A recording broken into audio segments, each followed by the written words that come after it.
record this because I'll put it on our YouTube page for people that like to soak up this information, but not necessarily at 9 a.m. on a Sunday. So, well, thanks everybody for coming back. We are talking today, just a one-off session about the Gospel of Mark, because I am often thinking especially through my tradition and training, that to think with a mind towards the Sunday lectionary. That may be peculiar for some of you, so I'll try to explain that a little bit. But the Sunday lectionary of this year, which is year B, is predominantly the Gospel of Mark. It won't always be Mark. In fact, today's Gospel, you'll hear at worship, is from Luke. But predominantly, most of the 52 weeks of the year will be devoted to Mark. And as you've probably figured out, either growing up in this church or assimilated into our tradition, the Episcopalians make a big deal about the gospel. We, in normal times when we have worship together, we stand for the gospel in a service of Eucharist. And many people orient themselves towards the gospel when it's being read, or wherever in the church sanctuary it's being read, which just shows not only our respect for the Gospels, but our reverence for the life, death, and resurrection of Jesus as the kind of heart of our faith. By the way, at any point, I know this is a little bit more teaching than we've been doing lately, so at any point, though, I don't mind interruptions or questions throughout, because inevitably your questions are something that somebody else is wondering too. So Mike already kind of kicked us off with one, and I will answer it, which is, why is it looks like Mark is the shortest? What's that all about? So we'll go into that. Sarah, did you have a question? I just was going to announce that even though we were outside, I had to stand during the gospel because my parents, looking from heaven, would have thrown a bolt at me if I didn't. So I know I was the only one who did, and I tried to position myself so I wasn't blocking everyone else's view, but I literally was raised by such a staunch Episcopalian father that I could anyway, that's why. Well, it's in my genes. I can't help it. You weren't alone.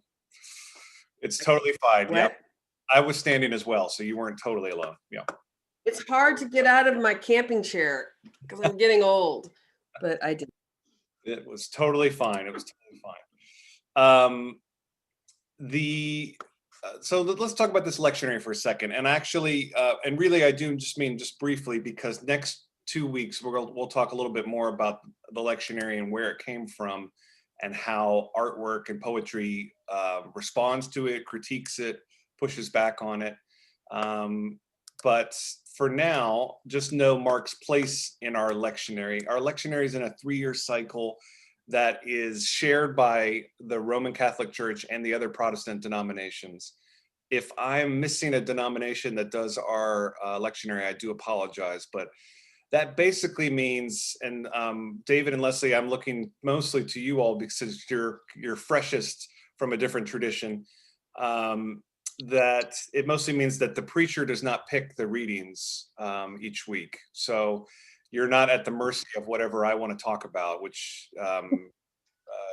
is both good and bad. Just kidding. No, that's mostly a good thing.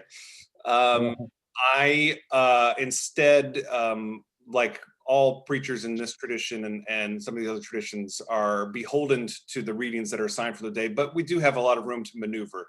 You don't have to preach on the readings, but you do have to do the readings. And at the very least of it, if it's a service of Eucharist, which again is what we're normally doing, it has to include a gospel. So it's really hard to avoid hearing the gospel in church on Sunday, which is just a funny way to say that, because who's coming to church to avoid hearing about Jesus? Year A is predominantly Matthew. We just completed year A. So if you were paying attention, you might have noticed we read from Matthew a lot. Year B is Mark, and year C is Luke. What about poor John, you ask? And some of you overlap with our Bible study on Wednesdays. Don't feel sorry for John, because John is so special, John gets used in all 3 years at various parts. We just heard from John on Christmas Day. We heard from John earlier in Advent. We will hear from John again, particularly in Easter. And in year B, partly because Mark is so short, John will take up about 5 or 6 weeks in the summer. We'll hear from John a lot. And the reason for that is that John's gospel is the least, it's the least narrative, and it's the one gospel that of the 4 that does not seem to kind of follow a traditional pattern of Jesus's life, that you can kind of build a lectionary year upon. So all of the major moments in Jesus's life are all out of order and out of sync. So that's kind of why John gets deployed, as I like to say, throughout the other 3 lectionary years, but doesn't have a year all to himself. We don't have 4 years. Any questions on that so far? Okay. And Mark is the second gospel after Matthew. So it follows that New Testament order. So it's not in the lectionary year, it's the second one. In the New Testament, it's the second one. So you may have been raised to take that for granted, that just Matthew comes first, then Mark, it's like John, Paul, George, and Ringo, it just rolls off the tongue. But for some of you, you probably know, but maybe this is new information, that Mark, generally scholars all agree Mark was written first. So logically, Mark should have been the first gospel, but there's a reason why it wasn't. So we'll have to come, actually, I'll do it right now. But why Matthew? Does anybody remember from maybe previous talks last year, or maybe Bible studies, why might Matthew be the first book in the New Testament, or first gospel? Or anyone want to take a stab at it? That was just a pause so I could sip coffee. The reason is Matthew's gospel has historically been the church's favorite. The classic patriarchal, male-dominated church likes Matthew because it hits all the beats that they want to emphasize. In that gospel, the preoccupation is with Jesus as a fulfillment of Scripture, and the Jewish Messiah, the answer to being the Jewish Messiah. So they wanted Matthew first. Simon Peter has a huge role in Matthew, more than the other gospels. So that's important for the original church, from which we descended from, but we predominantly call the Catholic Church, but we really mean the original Catholic Church, in the real meaning of the word Catholic, meaning all churches, universal. Okay, any question there? We'll see why. I think as we go through this time together, we'll see a little bit why Mark was a little bit more problematic than the head gospel. Hey, Carolyn, good morning. Hi, sorry, having connection problems today. Oh, I know how it goes. Don't worry. So we're talking about Mark's time period in which it was written, which might be one of the most important things to note about the Gospel of Mark.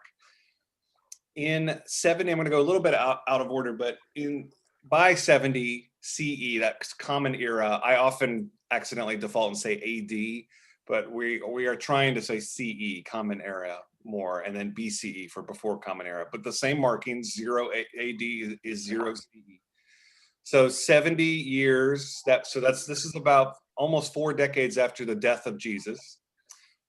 Jerusalem is sieged by Nero in Rome. It was already Rome occupied, but then it was just utterly destroyed, and the second temple was destroyed.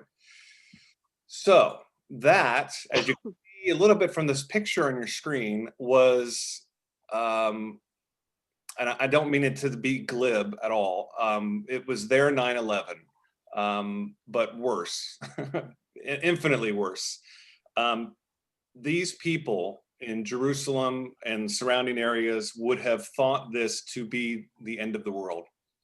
They're literally watching their homes, their church, this temple that David built, everything, their identity, it's all being burned to the ground by pagans, Roman rulers, and this is the end of everything. That context is critical to trying to unlock when Mark was written, and why it was written, and why it's written the way it is. because if it's as early as 66 Common Era, which is when probably the earliest some scholars think it could have been, that's an early part of the time period of the siege of Jerusalem. So not necessarily a moment of, can you all hear me okay? Just checking. I just got an alert that my internet was bad. Okay. Yeah. As early as 66 CE would mean it's kind of like a pre-war, pre-destruction. If it's as late as 70 CE, then that means it was written at the same time or maybe even immediately after the siege of Jerusalem. And that changes the whole tone of everything. If you're writing a book to try to convince people about faith and you're literally experiencing the end of the world all around you, that will change the way your book sounds. Just the same way that literature and movies, for example, changed when they had to deal with New York after 9/11. You can see how it just changed everything in cinema, and it will. And now we're going to wait and see what movies and artwork are going to be like when they have to deal with this period of history we're living through right now. It's going to be really fascinating. Does anybody have any other information about this maybe want to offer or ask any questions so far? Karen, yes. You know, when I don't think I was doing, it wasn't a reading from Mark, but I often call my friend Barbara, who's Jewish. And like you, I had been taught that the destruction of the temple was the end for the Jews in their mind. And she said, initially, yes, that while it was burning and when it first happened, that's the fear that they had, but that isn't at all how they went on. Right. So I think that's an important distinction to make, to clear up, because I had that wrong too. And I think it's important to understand how resilient they were even in the face of the destruction of everything they held holy. They still found a way to go on. Right. That's a great distinction to make. It's you know, as the context you're in changes around you, it doesn't necessarily mean you're giving up hope or just going, this is the world, therefore I give up. It can mean it feels like the end of the world, but it's not. So how do I make this, how do I stretch out my endurance to make it through this life beyond this moment we're in, you know? And that makes me think of the Great Depression or World War II, all of these things. Absolutely. It's a great point to make. Well, it helped me, you know, to understand. Sure. Just to get in the weeds briefly, if you're looking for evidence of why it's closer to 70 AD, look, I did it again. I wrote AD, my bad. You're gonna see in throughout Mark's gospel that there is a sense of urgency. You also see that Mark is really short and to the point. Some might say curt. It would be, you would read into it that there is a mindfulness that Jerusalem has fallen or is in the process of fallen, and that everything is temporary. And so you start to get the first appearance of Jesus talking about these walls will crumble and metaphors like that. I will tear these things down and build them up in 3 days. This kind of turning towards, as my world is crumbling around me, it's Christ who will bring back salvation and civilization again. And of course, those feelings at the end of the world, like we talked about. If you're looking for evidence that things happened a bit earlier, or Mark was written earlier, you would have this kind of pre-siege notion that Jesus was this fixation, which is throughout Mark's gospel, of Jesus returning in their lifetime, which is huge. So not many of us, at least in these traditions of Christianity that we're in, this more Protestant side and the Catholic side, not many of us walk around with the daily preoccupation that Jesus is about to come back within our lifetime. We mostly understand that to be metaphorical, or that second coming has to be interpreted for ourselves of what that means, which could mean just our returning to Jesus's embrace upon our own death, for example. anybody have other experience with that, of just preoccupation with the second coming of Jesus? Or David and Leslie, maybe to put you on the spot, you're maybe more recent with this. Is it more in a fundamentalist or evangelical arm of Christianity that there's kind of walking around with the possibility that Jesus could come back at any minute in a real way? Definitely. As I was a teen growing up, I remember we would have our district, our group get together for one Sunday night a month. We would get together, and one time we watched this film called like A Thief in the Night, and they basically were trying to scare the hell out of us all by saying that any time Jesus could come back. And I even have a friend who one time, who was a preacher's son, and they had a large family. He slept in the bed with his brother, and one night he awakened. His brother had gone to the bathroom. He thought his brother had been raptured. He was left behind, and he was terrified. So that's very much a part of the tradition I come from. Right. And for those that aren't from the tradition, you may be familiar with the Left Behind books. That's probably the most popular version of it. Kirk Cameron from Growing Pains, his big project about what would happen in the rapture. I mean, it's good cinema. I don't know about good actually, but it's a good concept for cinema and books. My friends. No, go ahead. Oh no, it's all you, Mary. I was just going to say that I have mentioned a friend before that was a Trump supporter and all that, and she actually is kind of apocalyptic in her thinking, and what was coming out of this was sort of a feeling that this was the end times now. Right. Which is, I mean, I can understand how people in that mindset would maybe think that, Yes. but it was kind of alarming to me. You don't have to be in that mindset to think that. It felt like the end of the world to me. Yeah.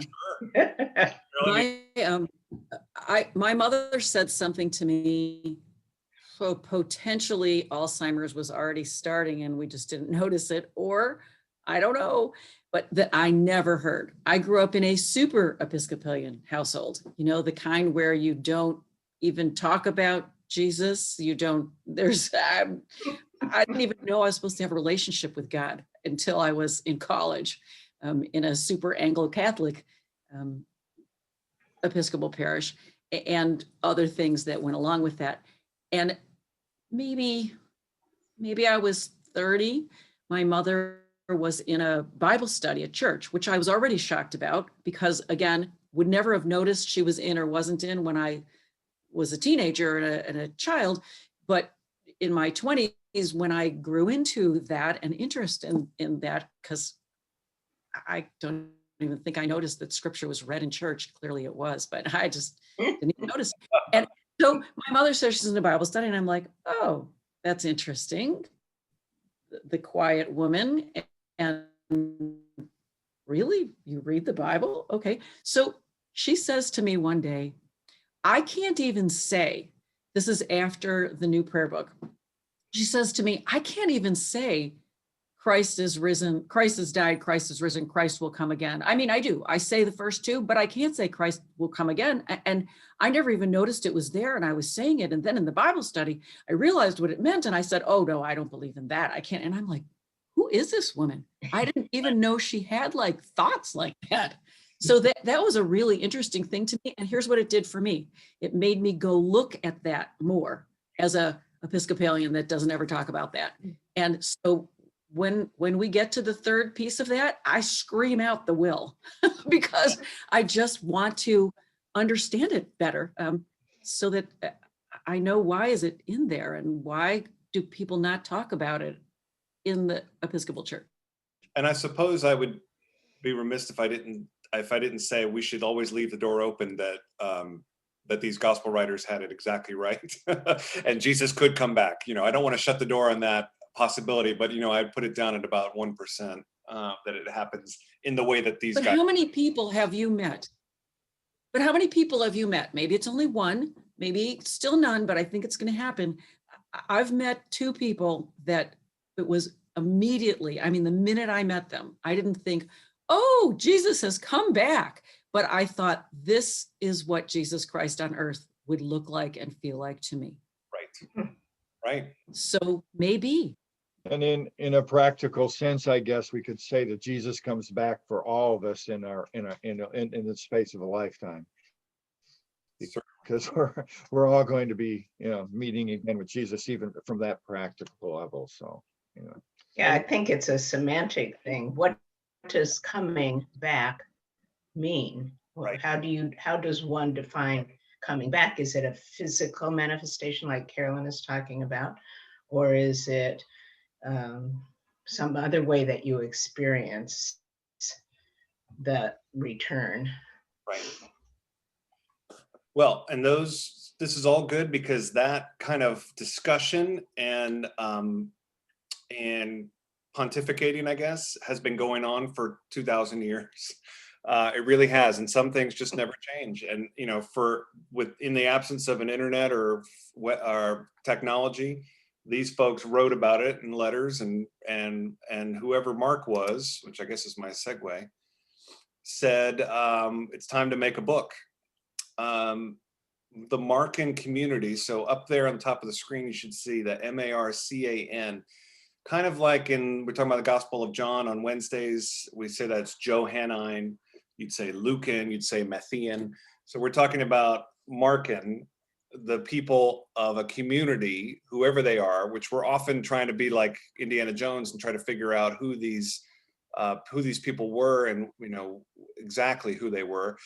The truth is we don't really know. There's really the two best guesses. I didn't put them on screen. The two best guesses are Gentile Christians outside of the kind of nucleus of what we would consider the Holy Land. Gentile being everyone that's not Jewish. Big distinction. So Gentile Christians outside of the Holy Land would be probably mostly in Greece or Rome, predominantly Rome. So these are all areas that Paul would have evangelized. Paul would have brought Christianity to these areas and converted them in his lifetime. This is not too long after Paul's death. The other possibility, and the one I'd subscribe to probably, is that these are actually Jewish worshipers, followers, who are in the process of converting, if not already, to Christianity, who were in either Jerusalem or the northern areas like Galilee and Nazareth, where Jesus was from. Okay. The structure is actually pretty simplistic. There's really just two parts to it. Part one is it's very straightforward: ministry of healing and preaching and teaching. Part two is a huge section of Mark's gospel, which is about suffering, his death in Jerusalem, and his resurrection. And then there is the tantalizingly fun part, which is the final half of chapter 16. There's only 16 chapters, which is, I'm here to tell you, is unlikely to have been written by Mark and was crafted by the church for publicity or messaging purposes. I know you're shocked, you're heartbroken that that's possible, but it's true. We'll come back to that in a second. I just wanted to quickly just kind of walk through a few themes for Mark's gospel. One of the most important themes is the idea that Jesus is a suffering servant. But all three, all two of the words, with the exception of the, suffering and servant, are really key here. Servant, because he is in his teaching throughout Mark, he is talking about servitude and humility throughout. And this is not to say that the other gospels don't also talk about that. John's gospel has the wonderful passage about the foot washing on what we call Maundy Thursday, right before the Last Supper. So that's obviously about servant leadership. But here, Mark's gospel focuses even more on it, but all throughout the gospel. And the idea that Jesus is suffering for a greater purpose of some sort. One of the things that's kind of neat, or kind of a lens to kind of look at Mark through, is to try to figure out, does Jesus actually know what's happening to him or who he is fully? Because the text is not clear. And I think we sometimes bring our assumptions from what we just assume about Jesus from teaching and experience in church and from the other gospels, most especially. In Mark, it's really murky as to whether Jesus knows exactly who he is and what his purpose is. And it culminates in how he behaves on the cross. So let me get to that in a second. But much throughout, especially the second half of Mark, Jesus speaks in terms of, I have to endure, I have to suffer death, I have to go through these pains in many ways. Another fun part, I just went ahead and threw in some quotes on here on screen, is the idea of this thing called the Messianic Secret. So the idea that Jesus is the Jewish Messiah as promised, but in Mark, he takes a lot of steps to make people stay quiet about it. This is an often fun kind of rabbit hole to go down to. So here's a few passages in here where Jesus does something, perhaps performs a miracle, or that's usually what it is, or exorcises a demon. So in chapter 1, he exorcises a demon and then rebukes the demon and says, "Be quiet, come out of him." And in other words, the spirit or the demon is saying, "You're Jesus, the Son of God," and Jesus is like, "Shh, don't say it, be quiet, and now get out of him." Later on, that happens again and again.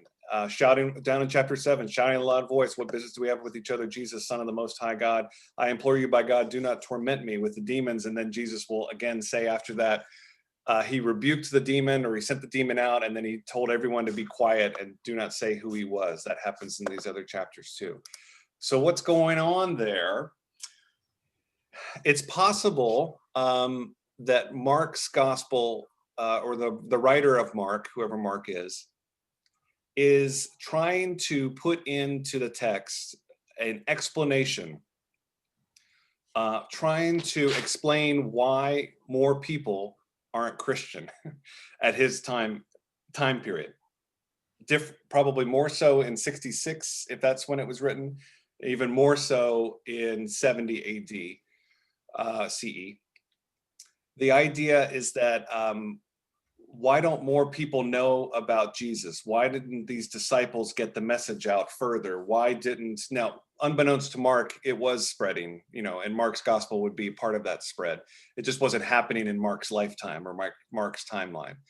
But you get this kind of sense that there was this frustration that Christianity wasn't spreading faster and wasn't the dominant religion. Well, we know now it wouldn't have happened for another couple hundred years anyway. When you're writing this gospel, the story of this person that you worship, who you believe to be the Son of God, and yet you're trying to explain why he only has a fraction of followers, you're thinking maybe Jesus said, don't say anything. I mean, it's just as practical and as simple as that. So they write into the gospel, Jesus saying, "And don't tell anybody who I am, keep it a secret," Therefore, you have this kind of strange layer on top of Mark with this Messianic secret, this kind of concept that maybe this is precious secret news. I'm inviting you into the conversation, but you're going to be part of a secret club. Only a few of us know the real truth about who Jesus of Nazareth was, and you want to be part of that. Elements of that still happen in Christianity, even though it's the dominant religion in Western civilization. The idea, have you found Jesus? Have you accepted Jesus into your heart? All of these things still have this kind of very, very dusty, old concept of this kind of Messianic secret, but their origins kind of come from Mark. Idea. Did that all make sense to anybody, or is anybody still confused? If you're confused, it is part. Maybe that's just the secret. Messianic secret. Well, I'm sorry to keep popping in. My question is, the Jews wanted the Messiah to come back. For what purpose? Yeah, that's true. That's sort of a rhetorical, but I would like to hear, like, you were talking about Jesus, was he aware of who he was? And, I've read a lot about the historical Jesus, and I tend to think he was a man, and we turned him into the Christ. Men turned him into the Christ for their own purposes. But nonetheless, what did the Jews want to be saved from? And I think that putting it in that context helps us make it relevant for today. Yeah.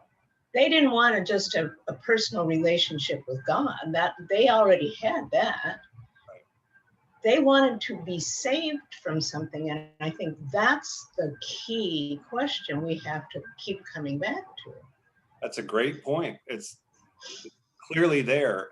You're right that it's kind of a rhetorical question in many ways, but it, you know, in the first century, it would be hard for somebody to articulate what exactly they found maybe in Jesus Christ, or Jesus of Nazareth, I should say, that they didn't find in others, because there were so many other Right. stakes to faith that didn't make it. But he came, he thought, whether God told him to be and he knew that, or this was his call, personally, he thought he was saving people, the poor and the oppressed, and fighting against imperial power. Right. So if you take all of that and put it in the context of where he was then and what he believed he was doing, I think that helps make it really relevant for us today and to focus on the important pieces of his life and his mission. Absolutely. Ministry. Absolutely. Sorry. Any others? Anybody else have? You know, I'll always call it back to that. I'm sorry. No, it's don't say sorry. Yeah. Okay. Well, you know, it's all of us again today, so I feel safe saying that. Always a safe space. Karen makes a good point, I think. Yeah, I think Karen's point is well taken, because what Jesus, the kind of Messiah he came as, was distinctly different from the kind of Messiah that Second Temple Judaism was really expecting. They were expecting a Davidic kind of king that was going to lead them out of the bondage of Rome and put them back on top again in the world. Jesus came with a completely different, as you were saying, Greg, a suffering servant kind of Messiah. But he did come, He did, David, do what you said. He just did it without killing people and beating them and etc. So he did it in a different way. He did save them from all of this. Right. Yeah. The thought process. Yeah. And saving them in a way that's a little bit more internal, changing your life and your soul is different than everything they were experiencing, which was pillaging and, you know, raping, for lack of a better word, their culture and everything, and assimilating, you know, and then again, I can't help but then say, okay, now you're struggling with all of that, your theology basically of who Jesus Christ is, and then you're watching Rome come in again and destroy your beloved home. It's just how earth-shattering that must have been. You know, I just can't imagine. To just go like, was he lying to me? Was it all a joke? You know, what was this? Was Jesus a fraud? That all those feelings, I think, I can only guess, were feelings these people would have felt. And in comes Mark's gospel to kind of say, no, don't give up. This is still worth it. Just briefly, one of the things that's kind of neat to track through several of the gospels is how the disciples react to Jesus. And to a person throughout all of them, through all the disciples that get any kind of speaking time, very little in Mark's gospel, they all are confused and utterly mystified as to what's going on with Jesus. They don't really understand why he's picked them. They don't know how he has the ability to do these things. When he tries to creep into the theology of who he is and Son of God, they are just like, what? And that's just the Mark's characterization of the disciples. And Jesus will sometimes get frustrated and say, you foolish disciples, or thereabouts. I'm paraphrasing. The other gospels deal with that in a much more nuanced way. So I just wanted to just throw that out there. When we get to the Passion, I think I've got, that's out of order. I'm sorry. In the beginning, I thought I'd actually read the Bible. Hang on one second. here's how Mark's gospel begins. So one of the things that was ingrained in me in seminary, and I definitely think you should do, and Mike has already done this, is to sneak a peek at all the gospels and how they begin. So Mike, you were absolutely right that this is a great example of Mark wanting to get to the point really quickly. So here's just the first few verses of chapter 1 of Mark. The beginning of the good news of Jesus Christ, the Son of God. As it is written in the prophet Isaiah, see, I am sending my messenger ahead of you who will prepare your way. The voice of one crying out in the wilderness, prepare the way of the Lord, make his paths straight. John the Baptizer appeared in the wilderness, proclaiming a baptism of repentance for the forgiveness of sins. Boom, it's just like episode 4 of Star Wars. It just begins right in the middle of the conflict. There's one little sentence and then it's off to John the Baptist at the river. So the first thing you should say is, what happened to the baby in Bethlehem? What Christmas? We just did Christmas. Where's Christmas? Mark doesn't have anything about that. Why? Who knows? Maybe he didn't know it. That's certainly possible. Maybe he didn't have that material available to him. Maybe he chose to ignore it, thought it wasn't important. Maybe he didn't have enough paper and pen for it. Who knows? But for whatever reason, I tend to believe Mark chose not to tell the birth narrative, and that he did have some kind of awareness of how Jesus, or at least the legend of how Jesus was born. But he chose not to do that. Instead, he gives one sentence, the beginning of the good news of Jesus Christ, the Son of God, which is like a thesis statement. Remember back in high school when you had to write a thesis and they said you had to restate the purpose of the question within the first paragraph? That's what Mark's doing right here, to the letter. The beginning of the good news, which is the Greek word evangelon, which is where we get the word gospel. It's also where we get the word evangelize as well. So in that But first, he's go ahead. well, go ahead. Sorry. No, go ahead. Well, the very next sentence is about Isaiah. Yes, exactly.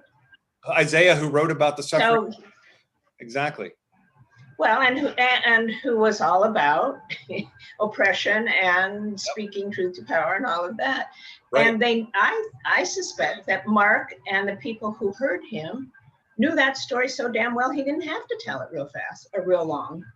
That's exactly a completely valid reason. He wants to cut to the chase. Look, let's talk about Isaiah and promise of overturning oppression. Let's get right to it. That's Fulfilling the prophecy. exactly right. Right. Yeah. Right. Really fascinating.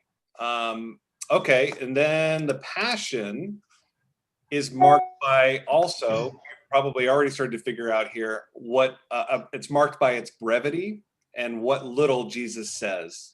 The only thing Jesus says in Mark on the cross is quoting Psalm 22 in Aramaic, Eloi, Eloi, lema sabachthani, my God, why have you forsaken me? Now, the exercise I want you to kind of do in your head is imagine that's the only gospel in the Bible. And the only thing you have of Jesus Christ in the midst of his suffering is quoting a psalm in which he says, God's abandoned me. That is pretty profound, I think, because for a period of time, this was the only gospel, and that's the only story. You then, Karen talked about the historical Jesus, which is also sometimes becomes a study in what did people who wrote these books try to do to shape the story and shape the narrative of what they wanted to do with Jesus. And it's certainly fair to sometimes go, well, sometimes they put words in Jesus's mouth that he may not have actually said. It is corroborated in the other gospels that he quoted Psalm 22. So again, if you're looking to find I want to say maybe evidence, maybe proof that Jesus was fully human and had the capacity to do all the things he could do, but didn't understand why him, why me, and why do I have to die? This is meant for you. This is meant for you to identify with. Even our Lord went through this suffering and to the bitter end did not understand why it was happening to him and felt the abandonment of God. I'm saying that with a smile on my face because I can't help it, because I feel closer to Jesus just by reflecting on that. I don't mean to wallow in his misery. I just go, that's to me, that's just so profound. What do others think? Or had you thought about that before or noticed? It's okay if you don't find it profound either. And you made a kind of an audible gasp, I think, right? Did you have any thoughts? No, I was just looking at the photo that you have up. Oh, okay, there you go. It's a kind of painful to look. Yeah, It's just painful to look at. there's worse. And this is more of an Easter Holy Week kind of discussion, but we don't see this imagery in the Episcopal Church very much. Maybe in a more high Anglo-Catholic church, but as I'm fond of preaching or teaching, our crosses are empty, because we don't want the summation of the final days of Jesus to be just about all the stuff he endured. We don't want the Mel Gibson movie, for many reasons. We don't want the Mel Gibson movie to be our story. We want Easter Sunday to Well, that makes Mark a little problematic because there's not really an Easter per se in the happy fuzzy way that we sometimes make Easter to be. I'm not trying to be glib here. Mark ends Without all that pain and suffering, Easter means nothing. exactly. It's like the year that you don't get to go to Palm Sunday, Maundy Thursday, Good Friday, Easter Vigil, and in the midst of that, a crosswalk, reserved sacrament, prayer. If you don't do those things, then Sunday morning is like, oh, nice, flowers, dresses, hats, nice. Right. That's why I like to see Christus Rex, because it Yes. makes Easter better for me. Well, and it's so funny because everything you're saying, I think you could take out of its context and put it into 2020/2021 and go, when this is over, and it will be over, we will look back, we will sit in the pews together. Carolyn, even you will be here in person at some point, and we will sit together and we'll go, that was awful. That sucked, and I never want to go through that again. But now I appreciate being together. I appreciate hugs. I appreciate all those things more. It doesn't have to. I'm not just talking about church. I'm just talking about our daily lives. So. But that's the song I've been singing since the beginning. Yeah. So it's interesting that I feel I didn't connect them till just this minute. It's interesting that I feel that way about full crosses, as the same as the pandemic. It's obviously what I think. Exactly. Yeah. Thank you for that little epiphany. You did it. Yes, the 3 final days of Holy Week are of a piece. If there's one thing I could say over and over again from the pulpit, virtual pulpit too, is please, please, please participate in the Thursday, Friday, and Saturday of Holy Week, because they are all part of one story, and they're hollow without the other two. Really, they are. Betrayal, death, return. That's all part of it. The Mark gospel truly ends, scholars believe, with verse 16:8. When the women attend the tomb, so that part's familiar. The women come to the tomb to anoint the body. Again, Jesus said nothing. He just dies in silence after that, after quoting scripture. The three women, the two Marys, one is Mary Magdalene, one is just called the other Mary, and Salome, I believe, is the third, go to the tomb, and it's gone. The guards are like, he's not here. And there's terror and amazement has seized them, and they said nothing to anyone, for they were afraid. Okay, again, think like a movie. The end of the movie is the women go, Jesus is gone, and they run away screaming. Cut to black. Try to tell a head of a studio that that's how your movie ends. That's not going to work, right? But that was it. That was all Mark had. Later, when the gospel writers, almost concurrently and actually probably afterwards, after Matthew and Luke at least came on the scene and had their versions of the resurrection, the church commissioned a writer to finish out Mark's gospel, feeling that it was so abbreviated that it must have been a mistake, that either Mark was stricken, or somebody took the pen out of his hand, or he just meant to finish it, never got there. The church went on and finished it with really some, with a lot of skepticism. Does it even feel real, and where they're even pulling this from? You don't even need to really read all this. And then for a little while, there was a shortened alternative verse, and you will still see this in Bibles. It will be bracketed off right after verse 8, and it'll just have this line in chapter 16, this verse 9, and all that had been commanded them was told briefly to those around Peter. It's just, tying up the loose end of what they felt was a loose end. And it's so in dispute that most Bibles printed nowadays should have that. So anyone who may be looking at their Bible, what do you see around verse Mark 16:9? Is there any acknowledgement that this is curious text? Mike, you're not in your head. What does it say? Yes, it is. You're not on that slide. Go back to the slide. Sure. And the church did this. The church did this in what year? Oh, who knows? Like But 300 and no, sometime between 70 CE and about 325 CE. Sometime in there in the but fall. in 70 CE, there wasn't a real church, as we Right. talked about. I say the yet. church, I really mean There was startings. more like a confederation Yeah. of bishops, right? And wasn't Mark, don't they attribute much of Matthew and Yes. Luke to Mark? Yes. Teed it up. What do you have, Carolyn? Look like you found something. Oh, you're muted. Did I ever even notice this before? No. Probably not. This is the Good News Bible. So, it's like different. So after what you're saying, what the historians are saying is what was really the Gospel of Mark, they don't bother with brackets. In all caps, nothing else is in all caps. In all caps, italics, it says an old ending to the gospel. And then there's mulls.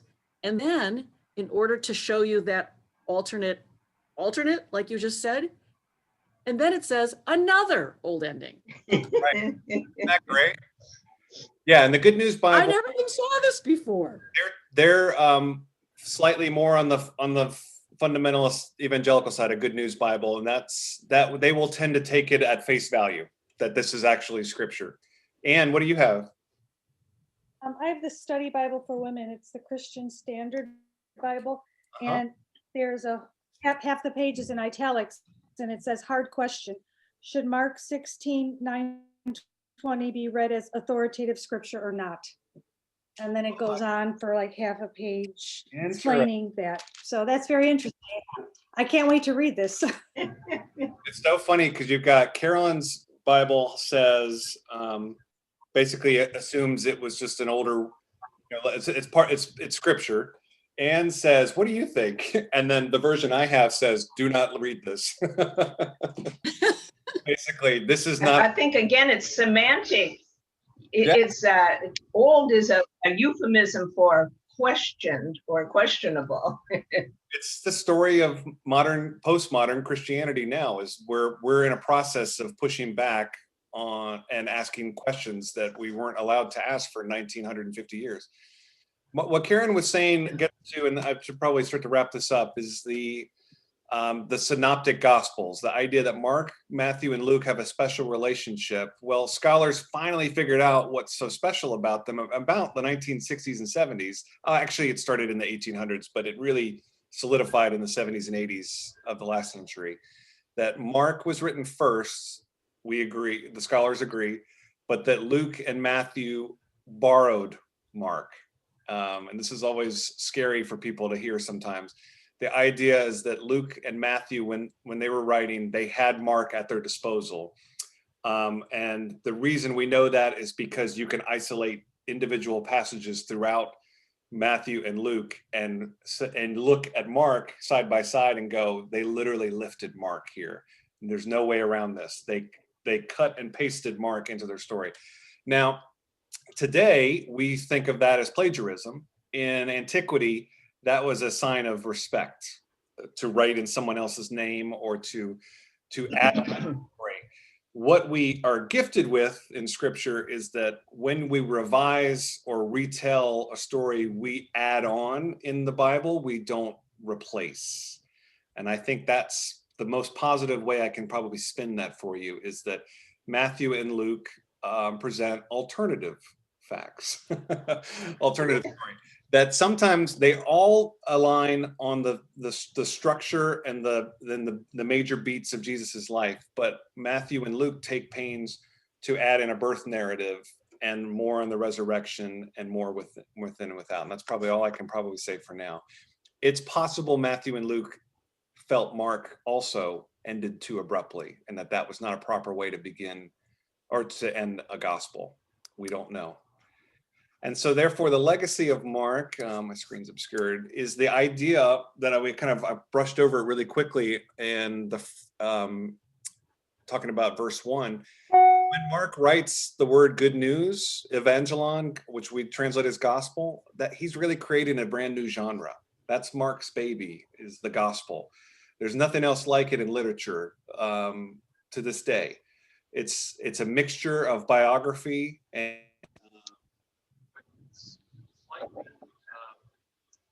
not quite a mixture of biography, history. We're losing you.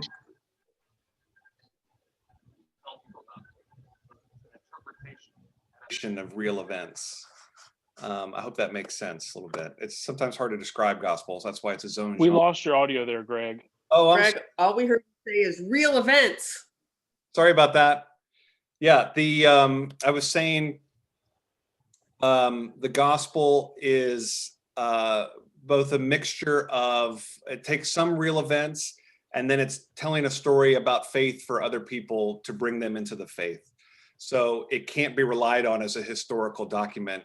Try as we might as humans, particularly in America, to make history out of a genre called gospel. It's really hard to do. It's not gospel. These gospel writers were not historians. They never wanted to be historians. And then the legacy of Mark is that it's a very human portrait of Jesus. And again, back to the cross, maybe the most human thing we can do is to just say in our weakest moments, God, are you even there? And I think that's one of Mark's great gifts to us in our own faith. It's just this kind of idea of how to persevere in our belief and our faith when it sure seems like the world is ending all around us. So isn't it interesting that where we are right now in history, this just happens to be the gospel of this year's lectionary? Yeah, isn't that amazing? So it's going to be fun, as to the extent that it's fun, to see how the gospel is given to us in the lectionary. It's just, here it is, take it or leave it. And then how we listen to it, both me as a preacher, the other preachers I will invite in, and the idea of just how you yourself will take the readings with new lens. It's not just, okay, Mark, here we are, year 3. It's another Mark. Let's do this all over again. I'm sorry, year B. It's totally different now because of the situation we're in, and it's going to be, there's going to be a different resonance, I suspect. I think you're right, Carolyn. Yeah. Any other kind of final thoughts, anyone, or questions? Like you made a comment that like it's hard to, it's difficult sometimes because we're going through such tough times. I think you're referring to like people are wondering, well, like where is God now, or like why isn't He helping now? But that always seems kind of foreign to me because I was always raised with kind of like the theme of God helps those who help themselves. Oh yeah. I don't know if that's a Catholic thing or maybe just my family, but I never seem to think about blaming God for bad things. Yeah. or And to that, I totally get that. And to that, I would just say, maybe it's okay to, from maybe. time to time. Maybe not everything, but from time to time, it's not a bad thing, because even Jesus did it too. Yeah. Yeah. Well, I'm sorry I occupied the entire hour up to the last minute, but thank you all for participating in this. Next week will be more of a conversation dialogue, I hope. And I'll kind of give you some things to react to, and then maybe that will spin us off into the second week where you can bring some things to the table to talk about. And it's mostly about poetry, artwork, and prose that reacts to this lectionary as we were talking about. So No, I thought it was great. Thank you for the. Yeah, invitation. thank you. Thank you. Good, good. I'll see you over on Facebook. Fingers crossed everything goes well. If not, go watch it on YouTube, I hope. Thank you. Okay. Take care, guys. Thanks, Bye, everybody. Good morning. thanks.